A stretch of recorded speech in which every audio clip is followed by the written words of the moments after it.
So let's look at page 6. How can I get the most out of this training? So the NLC, Neuro-Linguistic Center, approach to learning takes a fresh look at education and learning. For some of us, this is going to challenge our old beliefs, like what education is, what learning is. So one of the first things that would be great is if we can kind of come with an open mind. And it's not about being right or wrong, it's just about a different perspective. You know, it's about, you know, looking, you know, here's the mountain, and what would it be like to stand over here and look at the mountain instead of over there? And sometimes, you know, I know for me that can be challenging.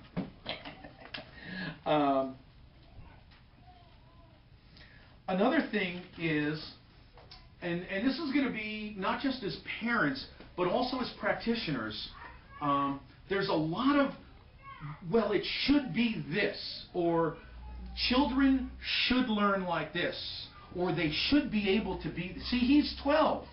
He should be able to do his homework by himself. He should be able to solve a double-digit addition. Yeah, but he can't. You know? So why keep sending him home with the homework every night when he's not going to do it? And I see parents that do their, you know, night after night, they do their kids' homework. Yeah. And I'm just saying, you know, look, Mom, you've been through the 4th grade. You did it once. It's good to have a refresher. We forget. You don't have to do that again.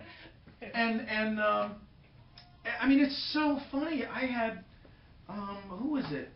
One of the little guys, Elijah, and his mom, she would spend 2 hours taking him through. Now, think about this. I know we're just starting here. Okay, another little guy diagnosed high-functioning autism and dyslexia. Okay? Dyslexia. He flips letters. He jumbles things around in his brain because he's got this awesome visual spatial acuity where he can solve and all kinds of these really creative puzzle things. But you know what that does to letters, right? When you're reading, okay? His reading and spelling homework involved that, you know, the whole block of letters, right? Where you have to circle the words. You have to find the words in a block of letters. Do you know what that looks like to someone with dyslexia? I mean, a lot harder than a word search. Yeah, and then the other one was they give him the words with the letters all, you know, scrambled up. Mm-hmm. Again, what does that look like to someone? Maybe that's easier because he can see it unscrambled probably. No, because it all looks the same.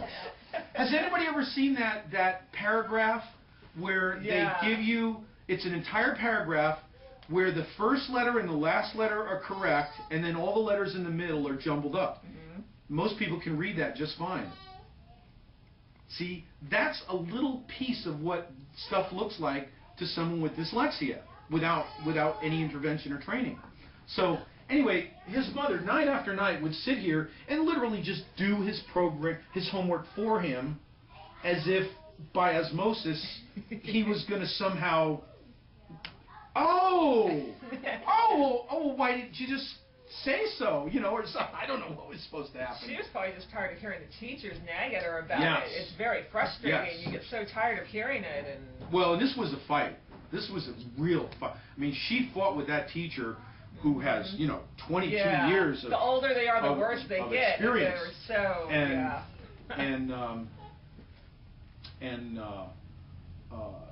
so anyway, it took, oh gosh, it was a battle. It was a year-long battle, and it was actually the next year that she was afraid of offending the teacher and all this other. But finally, she just said, you know what, we're going to do this.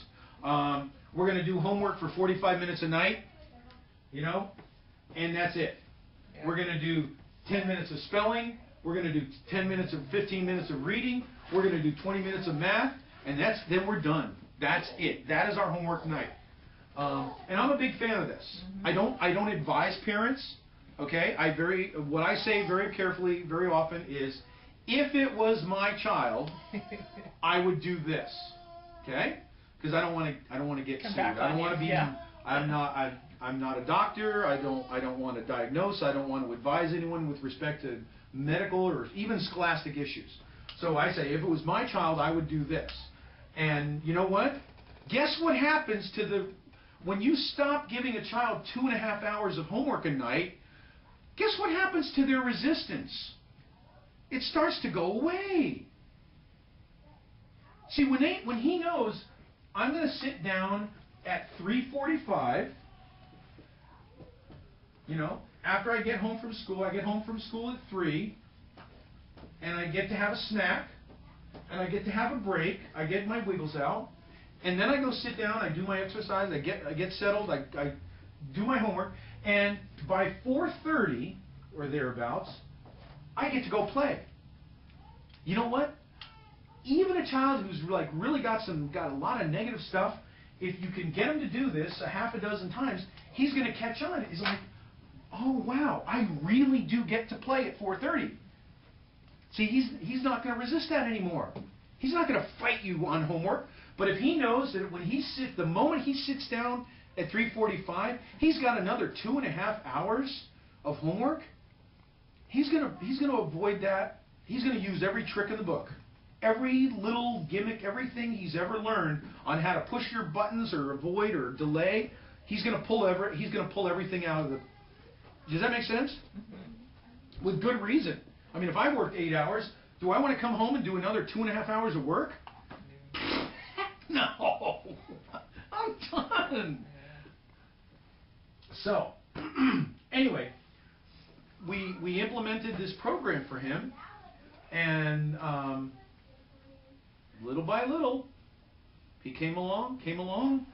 All of a sudden, it was really funny because the teacher stopped sending home his spelling tests. And she didn't catch on for a while. And she went to, this was like in November, his spelling test stopped coming home. And she noticed there was no more conversation about it.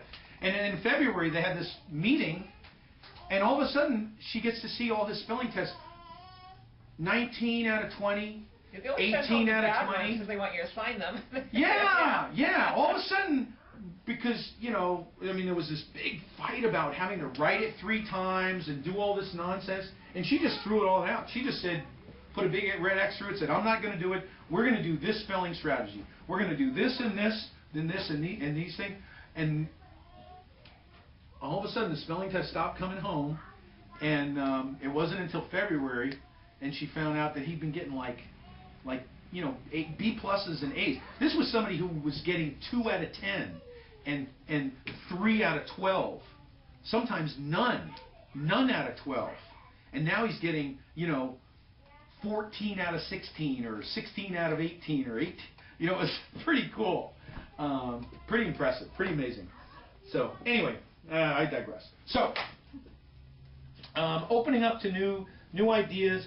Getting rid of what should be. Look at your client or your child as just a possibility. And he is where he's got his gifts, he's got his struggles, and there is no shoulds. There is no, oh, it has to be this way or it has to look this way. Just get wide open. And be what I like to call be a listening. Be an ear. Be an ear for that intention.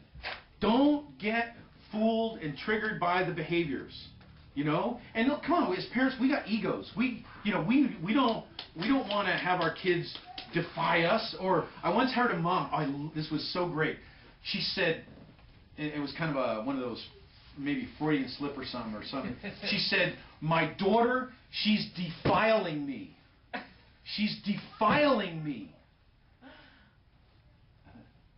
Interesting. You know, play on words there. But that's what she felt. She felt that if her daughter defied her, she was being defiled. Violated. It was personal. Yeah. And that's one of the advantages I have, because when somebody comes in the door with their kid, I don't take it personal. I don't expect him to do everything I say or be a certain way. He is where he is. And his behavior is communicating something. It's telling me, it's information. Whatever he does. I'm not saying I approve of the behavior. I'm not saying it's okay. I'm saying it's communicating something to me. It's telling me something about where this child at, what are his intentions, what's troubling him, or where is he at. Okay, so page 9. Let's open up to page 9.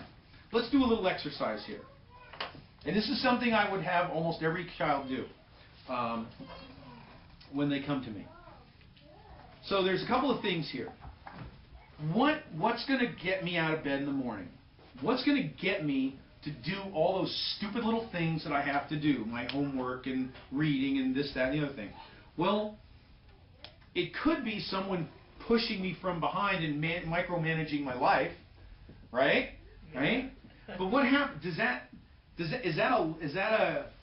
that take you to the end, or does it break down at some point? Breaks down. It starts to break down at some point. So what's going to carry the day eventually is what's inside.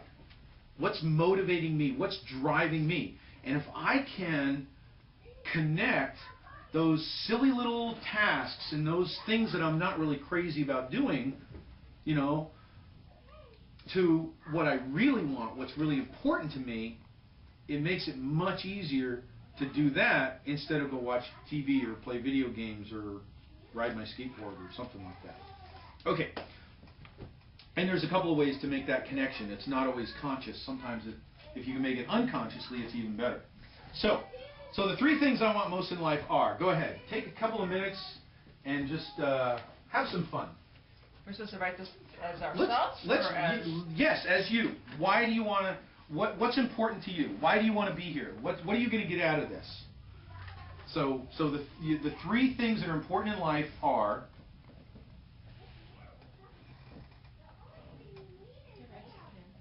oh, sure.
And whenever you finish, go on to the next 3.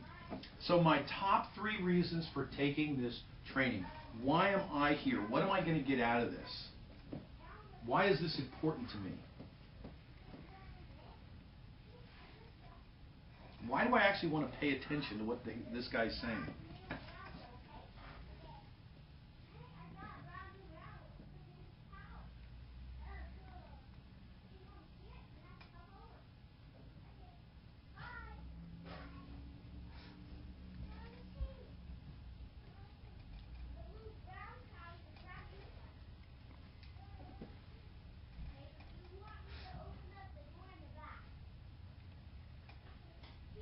You don't have any kind of aspirin or something, do you?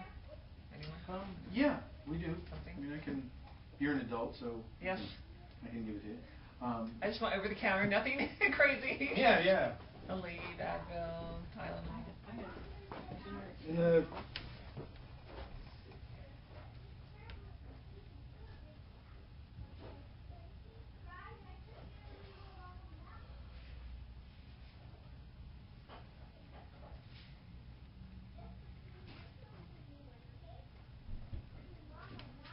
some just regular ibuprofen. Yeah. And I think our first aid kit probably has just some plain aspirin or something, acetaminophen or something like that.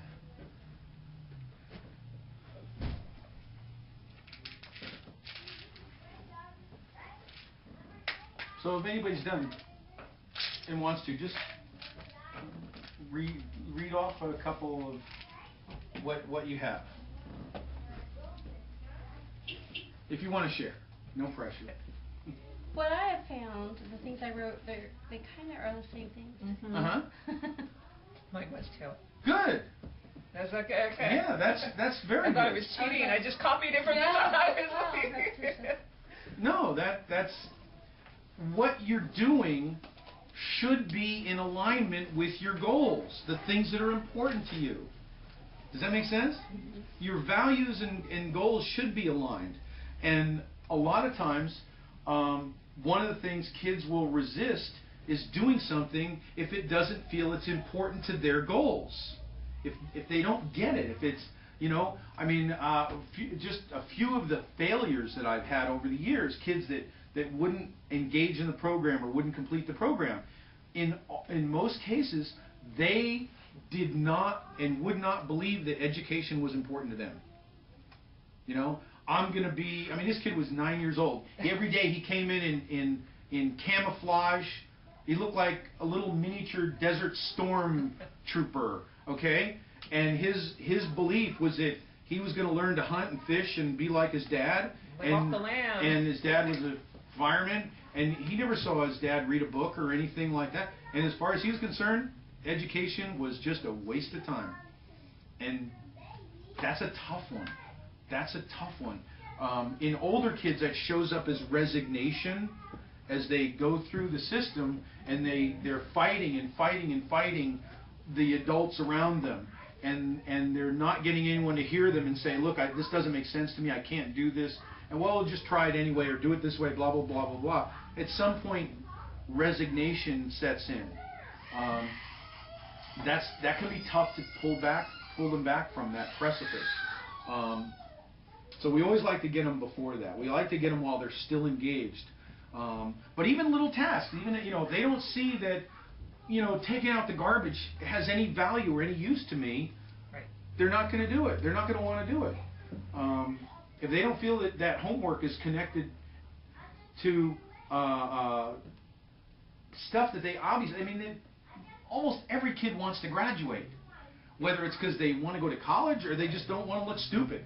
It's like, there's some reason that they want to move on to the next grade, and that means doing your homework and, studying for tests and stuff. I think homework's the hardest because they just don't see the purpose of, I just did this all day at school. Why do I have to do this again at home? Right. I think that's the biggest struggle. And fortunately, most kids don't know. The research shows that homework is actually has almost no benefit at all. Yes. That's what the research has shown. I believe my child knows that. Yeah, if they look it up online. There's been some testing on that, and they've found like no increase in performance or grades or anything. The teachers feel pressured by the standards that they have to get so much done each year, or they're in trouble, and so they just shove it all on us. It's that simple. So I don't know how it is where you live, but in California, it's the same way. Yeah. They have so much they have to cover. Yeah. But it's like either you understood it in class, and now it's just a repeat of what you already did, or you didn't understand it in class. And now it's on us. So now you have another 2 hours of not understanding something. Right. So anyway, that's why I have no problem saying, in my opinion, if it was my child, I would limit it to an hour a night, and that's like junior high. High school, maybe an hour and a half on night. I wouldn't say consistently, unless you're in a certain program.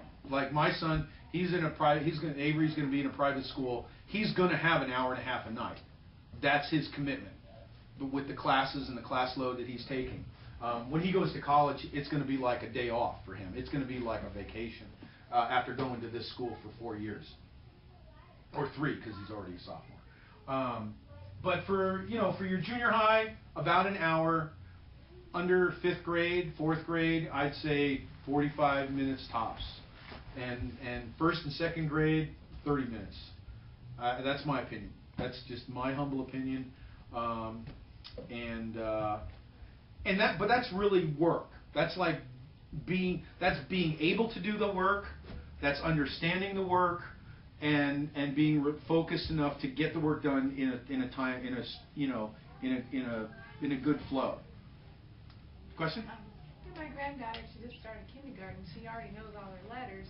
And now her homework is doing them in the line. Yeah. She's totally not interested. Yeah. So, is there any way to make that fun?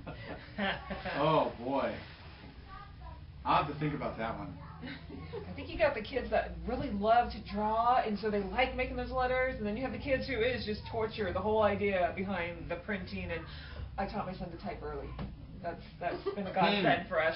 It really has. He just caught onto it instantly, and he loves it. And yeah, it's so just. You mean like writing letters? What I always did is just the sidewalk chalk, anything that's just not just pen and paper stuff, but shaving cream. I've done just that make with it kids. fun.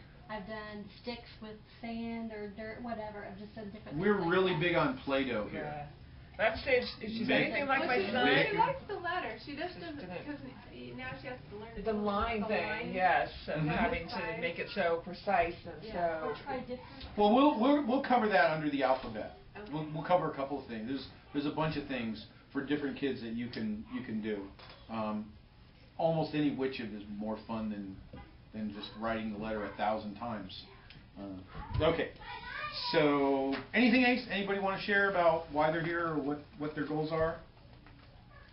I'm just hoping to make my son happier in life. I mean, he's so frustrated, so stressed out, so it's a constant battle all day. I mean, you know, and it's been this way always, but it's gotten worse as, you know, school's of course gotten harder over the years, and it's just, And that's one of the reasons I like what I'm doing here, because, you know, there's so much riding on this, you know, on your education and how it's going to affect your life. So that's cool. We'll skip ahead. Common questions. Why is my child different? How can an intelligent child, how can somebody be so intelligent and is like, boom, boom, boom, he's outsmarting me all the time? How can he possibly be struggling in school? Where's this gap coming from in between ability and performance? And why does it seem like, you know, every day we're hearing ADHD is on the rise, autism is on the rise. Like, I mean, autism went from 1 out of 150 to now it's like 1 out of 80 kids is getting diagnosed with autism. And ADHD went from like 1 out of I don't know, 8 to now it's like 1 out of 4 or 5, depending on who you talk to. What's happening with all this? So we're going to look at it. Obviously, it's obvious to me, there is no genetic change that happens that quick. We can't be talking about a change in our genetics that happens in just like one generation or in a course of 30 years. There's something else going on. Is it that it's just more noticed now? I feel like I can see now that I know what it is and I recognize it, I can look back and I can see that my brother was absolutely ADHD, 100%. I mean, he never, I think that's part of it, but there's definitely something else. I mean, we did not have this many kids stressed out and unable to... I don't think our schools were so stressful when we went to school. That's we part didn't of have it. anywhere near as much. I mean, kindergarten, like she was saying, what they expect. And let's get beyond school. Let's beyond school. Well, you know, life, when I was 14, I remember I used to go walking in the woods with a $9 transistor radio. Right. Okay. I got 3 stations. 2 of them were FM, Cousin Brucey. That was some pretty wild, you know, jazz and rock and stuff like that. And then a couple of AM stations. And that was my connection to the world, okay? And it was a one-way connection, okay? I mean, if I was really lucky, maybe I came across a Playboy magazine or something like that, okay? My 14-year-old, now 16, he has his own laptop. He has an internet connection. Right. He has an iPod. he has constant access to, well, not in our house, but, 500 channels on TV and videos and Netflix and, I mean, it's amazing. Facebook and YouTube and all kinds of stuff at the tip of his fingers 24 hours a day. So it's a way different world. Yeah. I can't even imagine really growing up with that much stimulation and bombardment and information to process. Okay?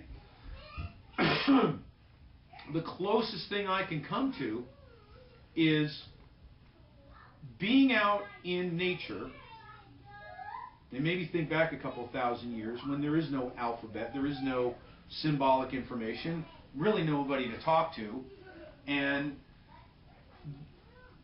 everything we know and everything we learn is stored up here. So you need a pretty good imagination and memory system. But it's a different kind of memory. It's visual, spatial. It's perceiving changes in the weather, changes in the animals, changes in the plants, and very subtle things, animal movements, and all kinds of stuff like that. And that's what our survival was based on. And unlike other creatures, we started growing very rapidly. Our brains started expanding to hold all this information. Now you look at a whale, I mean, look at the size of his brain. Okay, it's like the size of a small Volkswagen or something. I don't know what, but I mean they're huge. And they're guessing that whales, they literally have a map of the ocean from Alaska down to South America. Imagine the amount of information, visual, spatial information stored in that brain. It's incredible. So I think we grew up in a time when, over periods of thousands of years, where having the ability to process visual, spatial information was very critical to our survival. And the more you could do that, the more you could react instantly, be totally aware in your environment.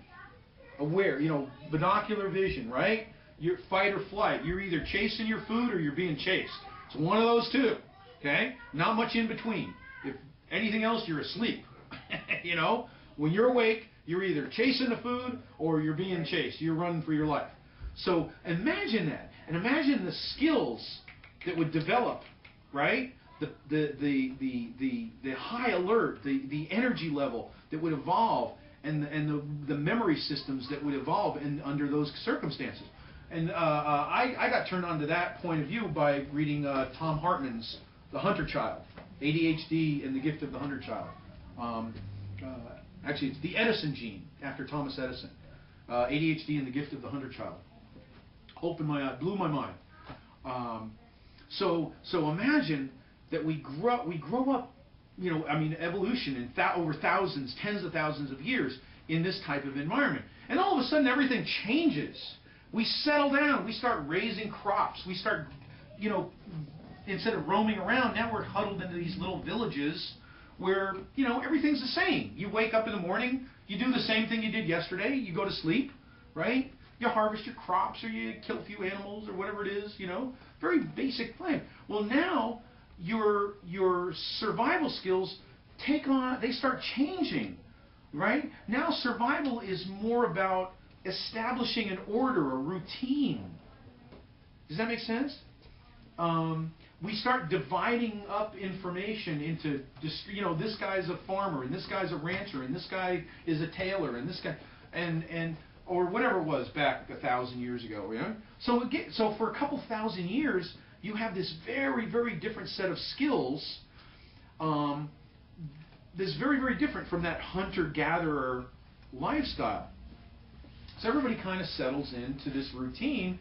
Then they do something really weird, and they introduce this thing called language and writing. About 500 years ago. This whole way of symbolically representing our world, and then through the next couple of ages, we really get more and more settled. Our worlds contract.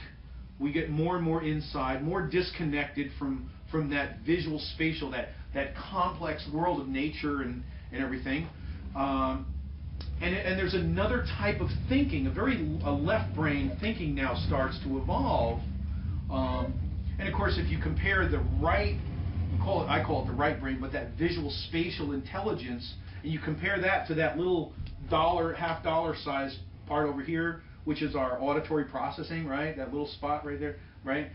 I mean, look at this difference in size and complexity.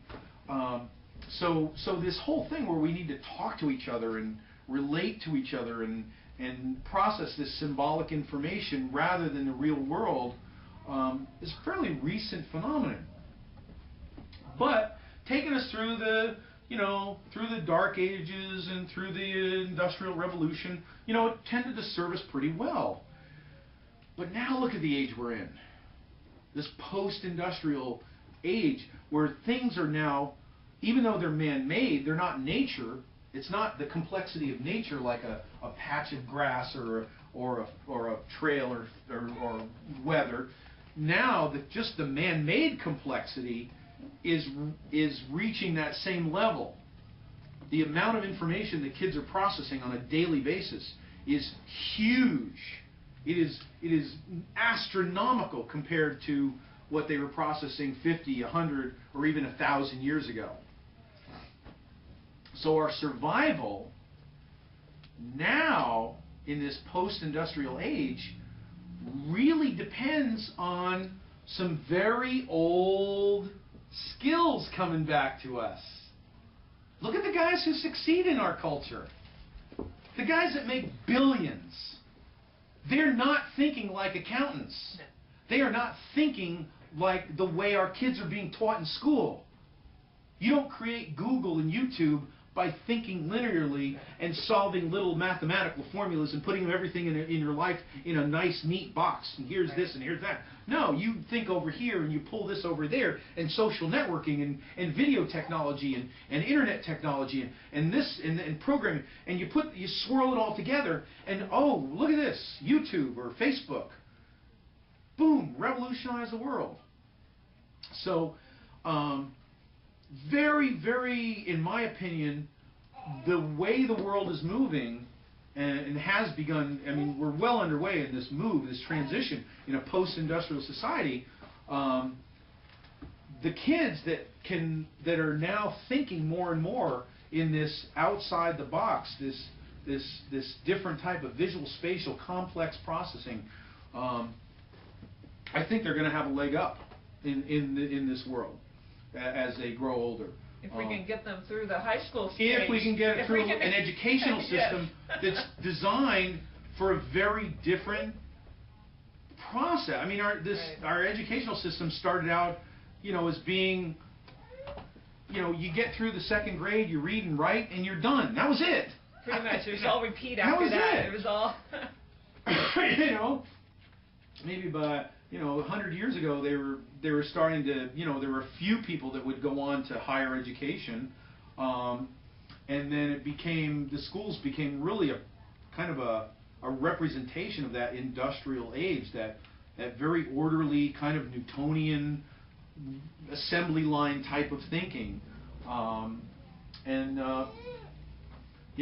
an institution, schools as an institution, they're pretty good at doing that one thing. But I think in reality they're 20 years behind the times. They're 20 years behind where we're going to be going. Schools aren't leading the way. They're way behind in the skills that are going to allow us to be successful and allow our kids to be successful and our grandkids. So anyway, that's a little bit about why I see more and more ADD, more and more kids struggling. When they're intelligent, they've got a lot to give to the party, but they're not doing well in this thing called education. A little bit there, less than 100 years ago, 90% of Americans lived on farms and ranches. You know, so 90% of the people were working with their hands. They're working in that visual spatial world. So you wouldn't stick out if you had ADD. Right. You know, you'd just be a dang good cowboy. Well, do you think part of the problem is that in today's society, I mean, it used to be that you could, if you sucked at school, that was okay, because there were tons of other places you could go. Yes. There were lots of physical labor positions in life for you to go to. But now there's less and less and less, and so they're, you know, stressing our kids out more and more of, you have to learn this, you have to learn this, you have to, you know, conform to our way of thinking and our way of doing things. Manufacturing. You're going to be in an office all your life or whatever. Because manufacturing jobs are gone. Right. Okay? How many diesel mechanics do we need in this world? Right. Okay? So, you know, if 20% of our kids are ADHD, they can't all be diesel mechanics. Right. Even though they'd be darn good at it. So the problem is, we've shifted in the requirements to be successful in jobs at the moment is sitting at a desk. Is sitting at a desk. Right. Yes. So we're squeezing these guys out. Okay. But yeah, you're right. 30 years ago when I went to school, right. I mean, there was so many things you could do with your hands, visual, spatial. And be successful. You could raise a family. Yeah. Like my husband, he became a tree climber, and that was great for him when he was young, and he was climbing that tree every day. I mean, that was just perfect. And I mean, now he has his own company, and he does all the office stuff. But he still can't sit in the office all day. He's still got to get up and go out there, and he's got to go. He cannot just. But you know. So you know, we already talked a little bit about public education on 14. We've got that. You know, I think. We're going to get more into all the list of struggles, but you know, the list is kind of. I think we're seeing a lot of. We've all seen some of it. The stress and anxiety kids feel, the pressure, the lack of the inability or the struggle with focus and attention in that specific environment. Now put them in front of a computer game or video game, something with that visual spatial stimulation. Put them outdoors, they're probably going to be fine. But in this particular context, there can be lots of struggles holding that attention. Processing symbolic information, reading, writing. Oh, gosh. I mean, if you're thinking that fast, if your brain is going 500 times faster than someone can talk, just getting the words out of your mouth can be a struggle. And you're trying to write it because your brain's like at the end of the sentence and your hand's still at the beginning. And I found my son, he'll skip all those in between words because he's forgotten that you didn't write those and he's already at the end of his thought. Yes, so it's a huge struggle. So you see things you'll see things like stuttering. Okay, when there's this disconnect, this mismatch between the speed of thought and the speed of talking. Right. Or if writing. If you do talk that fast, people don't understand you. So no. No, the only people who talk that fast are Federal Express employees and people from New Jersey. Okay? I say that half kiddingly because when I left New Jersey and I went up to Alaska. Okay. They're a little slower there. And yeah. I mean, nobody runs in Alaska. And I didn't realize that I was talking like this, you know, which was how I grew up. I mean, I grew up New Jersey, New York, the East Coast, boom, boom, boom. We're always talking and going. And every time I get into a conversation with somebody, they're always saying, huh? What? And I said, well, I just went over here and we just, you know, let's go have some fun or do something. Huh? What? And I didn't get it until I realized it, like, I was just like, boom. 100 miles an hour and they're at 10. Yeah. So... organization, you know, classroom. I mean, just look at everything in the classroom. It's all orderly. It's all step by step. Every subject, math, chemistry, history, it's all taught as a step by step process. It's nothing unless you're lucky enough to, you know, take quantum physics from somebody who's like a Dick Feynman or someone like that, who's going to teach you nonlinear thinking and teach from the point of nonlinear thinking. Everything's taught in a paradigm of order and sequence, and that's the paradigm. So if you're an outside the box nonlinear thinker, you're very likely to have a big struggle understanding what your teacher's talking about, because her presumption is that you think like she does. See, when she explains math and she goes, here are the steps, and you do this step and this step and this step and this step, and everybody in the class goes, uh-huh. And even the ADHD guys, the PDD guys go, uh-huh, I understand that. I'm not stupid. I understand you do this step and this step and this step and this step. So what happens? There's no questions, so she goes, okay, class, go do it. So our guys go, and they turn the page, and they start on problem 1, and they do problems 1, 2, 4, 5, 7, and boom, boom, boom. In fact, you know what? They can do these without even writing anything down. But what happens? Then, and I'm not saying everybody, because some guys in this category are brilliant at math. Right. I was, as long as I had my own room to move around. But what often happens is, now they get to problem 12. And 12 doesn't look like 1, 2, and 5, and they can't imitate what the teacher did. They can't imitate those steps. Now they have to come up with a way of using that information, but the problem is we don't get why. What's missing is, why did she do this? That's the question that's not answered. Now the other kids that are all in the same box as the teacher, see, they don't see the millions of possibilities out there, so they see how she did it, and they understand why she did it. It makes sense to them. But when you have this whole universe of possibility floating around in your head, why she did this is almost unlimited. There's a myriad of possibilities out there, right? So we don't walk away. The kids don't walk away with why she did that. I mean, that's what I was lucky enough to figure out in the 6th grade. That if I went home and I figured out why they did these 5 steps in examples 1 and 2, I was home free. Got it. So if you want to solve almost anybody's math problems, make sure they understand why. Why are you doing those steps? And you're good to go. What if you suck at math and you can't explain why to the kid? Oh, you know what? You don't have to. You don't have to. Because and I don't want to jump too far into math right now. My son's already but all you have to do is ask the question why. So why do you do this step? And make him figure it out and hope he's right. Because you know what happened? It was like a couple of years ago when I was just starting to get some older kids, and I had a couple of kids with algebra 2. Okay? Yeah. Okay, I didn't remember algebra. I didn't remember algebra 2.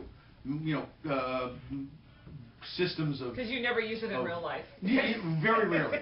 I mean, actually, I did a little bit. Yeah. But anyway, so I didn't remember how to solve, like, I don't know, some of the equations he had. But I just faked it. I said, okay, so why are you doing this step? Okay, well, okay, so you have to do, yeah, okay, I understand that. Okay, so why are you doing this step? And he goes, I don't know. I said, okay, well, let's go find that in the book. Why do you do that? And he went back to page 101, and he said, oh, okay. And I said, okay, so why do you do this step? Well, because blah, blah, blah. Why? And then, oh, okay, so you get it now? Yeah. I was like,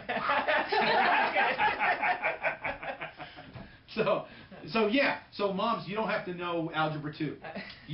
All you have to do is ask the question, why? Why do you do that? Why is that the next step? See, and then, here's the cool thing. I skip all the problems down to like 27. I just skip everything. Once he's answered why, I go right to the hardest, most difficult, complex problem on the page, and I say, okay, now do this one. Piece of cake. Piece of cake. Because I call it the Oompa Loompa effect.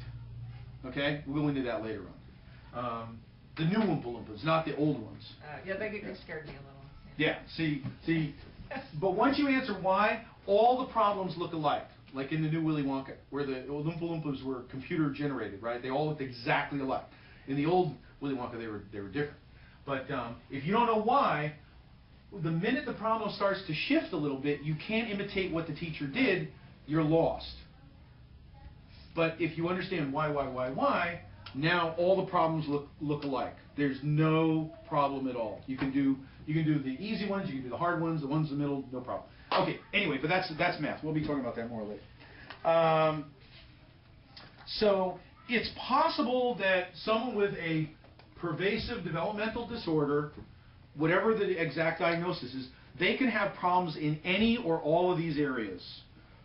Stress, which is almost always at the top, focus and attention, organization, organizing their thoughts the way they want to, they want to do in school. And then the different types of information, the reading, the writing, the spelling, the vocabulary memorization, abstract information memorization, math concepts, skills like note-taking, which usually don't come in until later on, writing a composition, writing a paragraph, writing a sentence. You know how many presuppositions and presumptions are built into writing a sentence? It's huge. And trust me, if a kid says, if you give him, you say, write me a sentence about blah, blah, blah, and he sits there for an hour, he's not kidding. He's not just like, well, I'm just going to sit here because I got nothing better to do. But that's what the teachers think. And he's telling you something. He is really baffled. And who is it? Is it the little accountant brains? Nothing personal, okay? I'm not offending anybody. I'm looking at the camera. I'm not offending anybody. I love my accountant, okay? I love him. Keeps me out of jail every year. Okay, but it's not. They're not going to have the problem. They know, okay, subject, predicate, object. Noun, verb, something. Another noun, or when or why or yes. It's like it's apparent to them. But a lot of our guys, it's not. It's literally not apparent. There's so many possibilities. You say, write a sentence. He has so many possibilities, so much going on in his mind. He cannot narrow it down to John threw the ball. So one of the things we'll look at later on is if you see a child having that kind of struggle, give a template. Say, somebody or something did something, when, where, or how. That's it. There's your sentence. Now, you do that 10 times successfully, or maybe 20 times, depending on what they're doing. Guess what? Now you know how to write a sentence. Boom, boom, boom. Awesome. Okay. So, writing, test preparation, test taking, these are all skills that require specific ways of memorizing and processing and recalling information. And then with some of the things like Asperger's and autism and some of these development disorders, there's the social skills, understanding sarcasm, recognizing facial cues. With Asperger's, the biggest challenge is going to be using good judgment and having good judgment and making good decisions. And that's a real problem. That's been my biggest challenge, I think, to date, is especially by the time the kids get old, if they haven't gotten some early intervention. And the sad part is you can teach them, because I've done it with autistic kids and Asperger kids when they're young. Teach them inductive and deductive reasoning and ability to the strategy to look out and see consequences and make good decisions, better decisions. But by the time they get to be 15, 16, 17, it's really tough. I'll be honest with you, it's really tough. Okay. And then a couple of things that I don't want to say these are like any less important, but they usually start to come out as a result of having success and being able and seeing for yourself experientially, not just because your mom is really nice and she says, "Oh, you're awesome, sweetie. You're so special." That doesn't mean anything to a 12-year-old. Okay, when he's struggling every day in school, it's nice for your mom to support you, but he knows it's just, he knows he's struggling. He knows the kids are getting all the answers faster than he does, and he doesn't know why. But to actually have an experience of succeeding using your own skills and and finding your stride, so to speak, in the educational system, your self-esteem starts to go up, your confidence starts to go up, and that's when your motivation starts to go up too. You know, I mean, I ask kids straight out, you know, would you rather be wrong or right? You know, I'd rather be right. Would you rather succeed or fail? Well, I'd rather succeed. You know, would you rather win or lose? I'd rather win.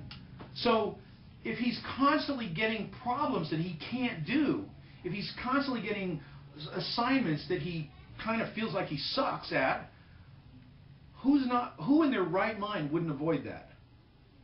I would. So that's my sanity check.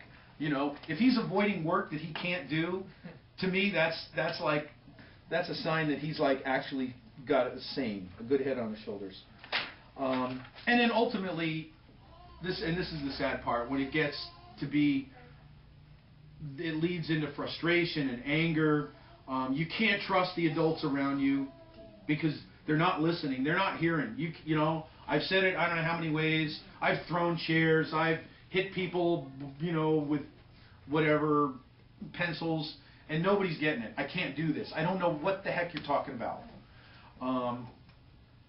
That's when things really start getting out of hand, and that's a shame.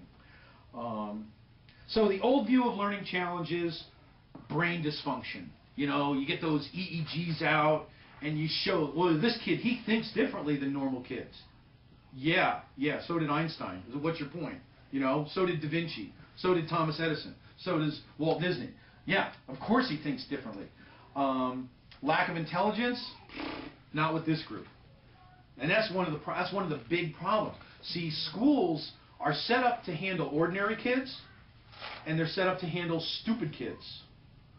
You just, you know, you dumb down the curriculum, you shorten it, and I don't mean that in a derogatory way. I'm not trying to put anybody down, but like, I mean, for whatever physiological, neurological reason, some kids, they have a lower IQ, and the schools are pretty good at accommodating them. What they're not good at accommodating is a student that has a higher IQ, but a different learning style that just doesn't sync up with the way they teach. They really don't know what to do with this group of guys. And that's why I found that people need us. They need this. They need another way to look at education, another way to look at learning. So, and I'm on 16, the old solutions, you know, we treat them as disabled, we dumb down the curriculum, which is, you know, we're trying to accommodate them. I've seen guys come in here that have been doing tutoring for 5 years and more. I mean, just like, it's just become a way of life. And I used to say outdated phonics programs. I don't say that anymore because I was wrong. I mean, I understand that phonics programs are absolutely appropriate to some kids. It's a great way to learn to read for 80% of those kids on the planet. But not these guys necessarily. Therapy, well, you know, again, like, you get a kid who's been beat up for 4 or 5 years in the educational system, and he's done everything he was told, he played the game, and he's still not succeeding. Of course he's going to act out. He's pissed. And then other therapies that are really more appropriate to other kinds of things. So anyway, so where are we at here?